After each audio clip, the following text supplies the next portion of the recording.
여러분과 함께 또한 사제의 영과 함께 마테오가 전한 거룩한 복음입니다. 주님 영광 받으소서.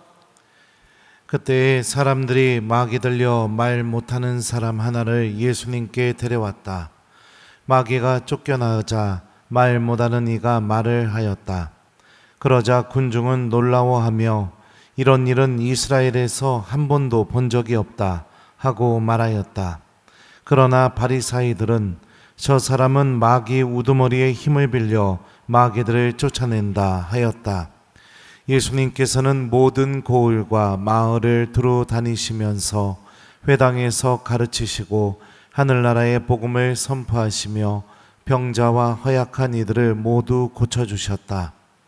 그분은 군중을 보시고 가엾은 마음이 드셨다.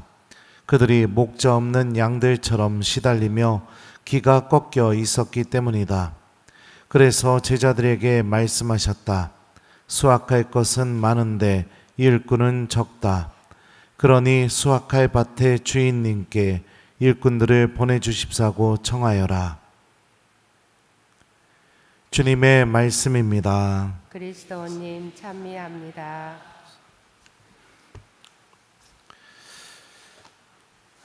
오소서 성령님. 그분은 군중을 보시고 가엾은 마음이 드셨다. 안녕하세요. 오늘 복음을 보면 예수님의 이 치유 기적, 그러니까 마귀 들려 말 못하는 사람이 이제 말을 하게 되죠. 그 마귀가 쫓겨나서요. 이 치유 기적에 대한 사람들의 평가가 나옵니다. 첫 번째 부류는 복음을 보면 군중들입니다. 군중들이 이 예수님의 기적을 보면서 어떻게 평가할까요?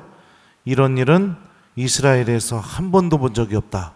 이렇게 아주 어마어마한 평가를 해줍니다. 반대로 바리사이들은 그것과는 완전히 다른 평가를 합니다. 저 사람은 마귀 우두머리의 힘을 빌려 마귀들을 쫓아낸다. 근데 참 신기한 것은 뭐냐면 예수님께서는 사람들이 어떤 평가를 하시든지 그 평가에 전혀 흔들리지 않고 계시다는 사실입니다. 오히려 목자 없는 양들처럼 시달리며 기가 꺾여 있는 그런 모든 사람들에게 다가가서 하느님 나라의 복음을 전하시고 그들을 치유해 주시고 또 그들의 병든 마음을 어루만져 주시고 있다고 마태복음은 전하고 있습니다. 예수님께서는 모든 고을과 마을을 두루 다니시며 회당에서 가르치시고 하늘나라의 복음을 선포하시며 병자와 허약한 이들을 모두 고쳐주셨다. 특히 마테오복음만 여러분들 모든이라는 단어가 사용이 됐어요. 공간복음서에서. 그러니까 이 예수님의 치유 또 예수님의 복음 선포의 대상이 단 한 명도 예외되지 않았다는 것을 복음서는 강조를 하고 있습니다. 그리고 예수님께서 이렇게 행동할 수 있었던 이유, 다시 말하면 사람들의 평가에 의해서 움직이지 않고 오로지 하느님을 잃어버린 모든 사람들, 하느님의 치유가 필요한 모든 사람들, 또 하느님의 구원이 필요한 모든 사람들에게 집중하면서 그들에게 다가가실 수 있었던 이유, 그 예수님의 마음 안에 가득 차 있었던 게 무엇이냐? 복음은 이렇게 전합니다. 그분은 군중을 보시고 가엾은 마음이 드셨다. 이 가엾은 마음, 이거 몇 번 설명했어요. 이 창자를 의미하는 스프랑크논이라는 단어에서 파생된 동사라고 했습니다. 그래서 애가 타는 마음, 뭐 창자가 끊어지는 마음. 보통 우리가 어떤 사람들과의 관계에서 내가 애가 타고 창자가 끊어질까요?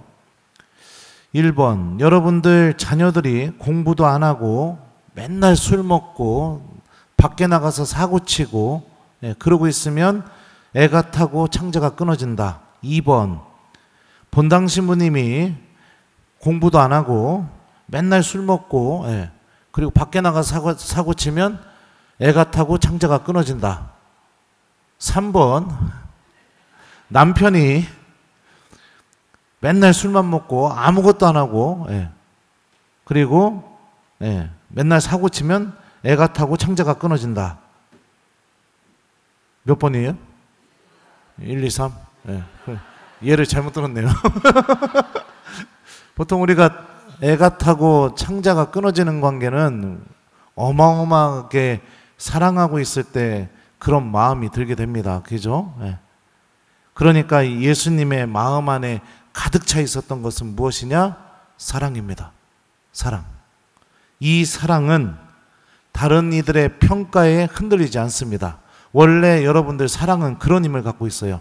내가 내 마음 안에 누군가에 대한 사랑이 가득 차 있게 되면 그 사람들이 나를 어떻게 평가하던 그거는 하나도 개의치 않게 돼요.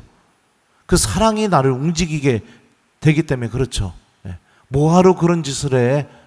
아이고 하지마 막 이런 소리 들어도 내가 누군가를 사랑하고 있으면 그 사랑이 그 사람들 말하는 거 전혀 개의치 않게 하고 그 사랑이 나를 움직이게 만듭니다.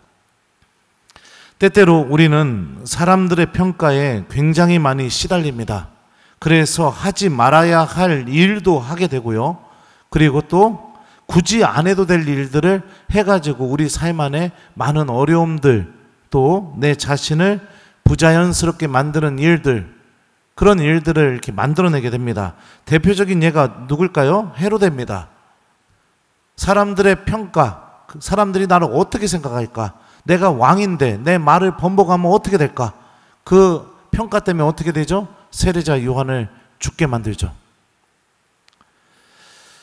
정말로 중요한 것은 사람들의 평가에 의해서 움직이는 것이 아니라 예수님처럼 우리들 마음 안에 사랑이 가득 차게 되고 그 사랑이 우리를 움직이게 만드는 것이 굉장히 중요하겠죠.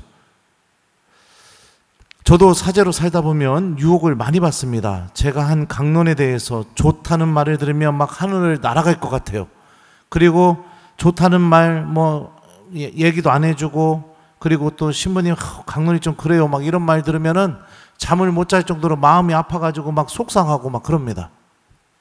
그리고 또 저기 뭐예요, 제 앞에서 다른 신부님 칭찬을 막 하게 되면은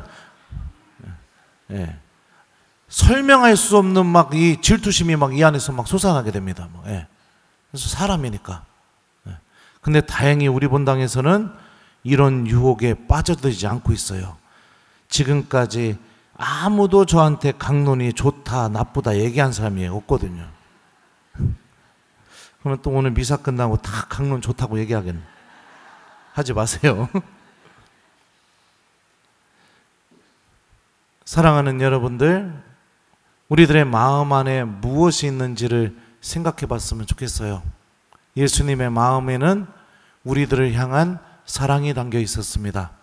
우리를 살리고 싶은 사랑, 우리를 치유하고 싶은 사랑, 우리에게 하느님 나라의 복음을 들려주고 절망 속에서도 희망을 바라보게 하고, 여전히 하느님은 우리와 함께 계시고 나를 떠나지 않으셨고, 그리고 나의 기도를 듣고 계시고, 여전히 하느님은 나를 포기하지 않으셨고 버리지도 않으셨고 여전히 나를 구원하시기를 바란다는 이 하느님 사랑, 우리를 향한 이 사랑이 예수님 마음 안에 가득 차 있었기 때문에 사람들의 평가에 좌지우지되지 않는 그런 모습을 보여주십니다. 그렇다면 우리들도 어떤 모습으로 신앙생활을 해야 될까요? 오늘 복음 일독서를 보면 야곱이 나옵니다. 야곱은 하느님을 붙잡고 놓지 않습니다. 그래가지고선 엉덩이뼈까지 다치게 돼요. 그런데도 안 놔요. 끝까지 안 놔요. 붙잡고 있어요. 왜 붙잡고 있었을까요? 축복 때문에. 이렇게 말합니다. 저에게 축복해 주지 않으시면 놓아드리지 않겠습니다. 야곱은 하느님께 축복받으려고 끝까지 하느님을 붙잡고 있습니다. 하느님이 물어보시죠. 내 이름이 무엇이냐? 그러자 야곱이 야곱입니다 라고 이렇게 대답해요. 왜 이름을 물어봤느냐? 고대 이 구약 성경의 사고방식에서는 축복하는 존재가 축복을 받는 사람이 누군지를 정확하게 알아야 축복을 할 수 있다고 고대 사람들은 그렇게 생각을 했어요. 그래서 이삭이 야곱에게 축복하기 전에 먼저 만져보잖아요. 에사오인 줄 알고 인식하고 그리고 나서 축복을 해주는 것처럼. 근데 재밌는 표현이 있는데요. 야곱입니다. 이 야곱이라는 이름은 히브리말 야카부, 다시 말하면 속이다, 배반하다, 이 동사에서 온 말입니다. 그러니까 야곱입니다 라고 이름을 얘기했을 수도 있겠지만, 이런 히브리 말을 생각해 보게 되면 야곱은 하느님께 무엇을 고백한 거냐? 저는 속이는 자입니다. 저는 사기꾼입니다. 이 고백을 한 것과도 같다고 볼 수 있는 거예요. 실제로 야곱은 에사우에게 사기를 치고 속이고, 그래서 에사우에게 돌아갈 복을 다 가로챘습니다. 팥죽 한 그릇에 장자권을 사버렸죠. 자기가 속이는 자이고 배반하는 자이고 사기꾼이고, 그럼에도 불구하고 야곱은 어떻게 했느냐? 하느님을 붙잡았습니다. 무엇을 얻기 위해? 축복을 얻기 위해. 이게 야곱이 끈질기게 주님을 붙잡게 되자 야곱은 하느님으로부터 축복을 받게 되고 이름까지 바뀌게 됩니다. 야곱에서 이스라엘로요. 성경에서 이름이 바뀐다는 것은 그 사람이 새로운 존재가 되었다는 것을 의미합니다. 우리들의 마음 안에 정말로 담아둬야 될 것은 바로 야곱처럼 하느님의 은총과 축복만을 얻으려는 그 마음이 우리들 마음 안에 굳건하게 있어야겠죠. 사람들의 평가, 시선, 이런 거에 내 마음이 흔들리기보다 내가 어떤 상황에 있든지 야곱처럼, 설사 내가 사기치는 사람이고 사기꾼이고 그 뭐예요? 배반자고, 내가 그런 사람이라 하더라도 끝까지 하느님의 은총을 얻으려는 그런 마음, 그 마음이 우리들 마음 안에 중심에 있어야겠죠. 왜냐? 예수님의 마음의 중심에 있었던 게 뭐예요? 모든 사람을 치유해 주려는 사랑, 모든 사람에게 하느님의 구원을 주려는 사랑, 모든 사람에게 하느님 나라의 희망을 전해주려는 사랑이 예수님의 중심에 있었으니, 내가 죄인이든 의인이든 내가 지금 어떤 상태에 있든 하느님만을 붙잡으려는 그 강한 마음을 내 마음 안에 담아두고 산다면 어떤 일이 벌어지게 되겠습니까? 오늘 복음에 나오는 놀라운 일이 나의 삶 안에서도 일어나겠죠. 그리고 오늘 일독서에서 나오는 야곱에게 일어났던 일도 나의 삶 안에서 그대로 일어나게 되겠죠. 정말로 소유해야 될 것에 집중할 수 있는 하느님의 자녀들이 되었으면 좋겠습니다. 오늘 말씀은 예수님의 마음 안에 가득 차 있는 것이 바로 우리를 살리기 위한 사랑이라고 알려주고 있습니다. 그리고 오늘 일독서는 비록 사기꾼이고 속이는 자였지만 끝까지 하느님을 붙잡은 야곱은 결국에 하느님으로부터 축복과 은총을 얻고 그의 이름까지 바뀌는 존재, 삶이 변화가 되는 그런 은총을 체험했다고 오늘 우리에게 알려주고 있죠. 그렇다면 오늘 말씀이 우리에게 이렇게 전하고 있다면 이 말씀이 우리에게 이루어지기 위해서는 어떻게 해야 될까요? 야곱처럼 예수님을 끝까지 붙잡으려는 믿음, 사람들의 평가, 시선, 이런 거에 흔들리는 것이 아니라 오로지 예수님만 바라보고 주님의 은총을 얻기 위해 끈기 있게 예수님을 붙잡을 수 있는 믿음, 이게 우리가 소유해야 할 것이고, 이것을 우리가 실천하게 될 때 오늘 말씀이 우리 안에서 열매를 맺게 되겠죠. 오늘 남은 하루 예수님의 은총과 축복을 얻기 위해 우리도 그분을 꼭 붙잡고 놓아드리지 않는 저녁이 됐으면 좋겠습니다. 가장 효과적으로 붙잡는 방법이 뭘까요? 성모님과 함께 묵주기도를 하는 오늘 저녁이 됐으면 좋겠어요. 성모님과 함께 예수님 붙잡는다면 그 손은 절대로 놓아지지 않을 겁니다. 예수님께서 모든 사랑과 또 모든 고울을 돌아다니시면서 당신의 은총과 치유, 하느님 나라의 복음을 전해주셨던 것처럼 성모님과 함께 우리가 예수님을 붙잡는다면 우리들에게도 우리에게 정말로 필요한 은총을 분명히 나누어 주실 것입니다. 주님께서는 우리들의 모든 나약함을 알고 계십니다.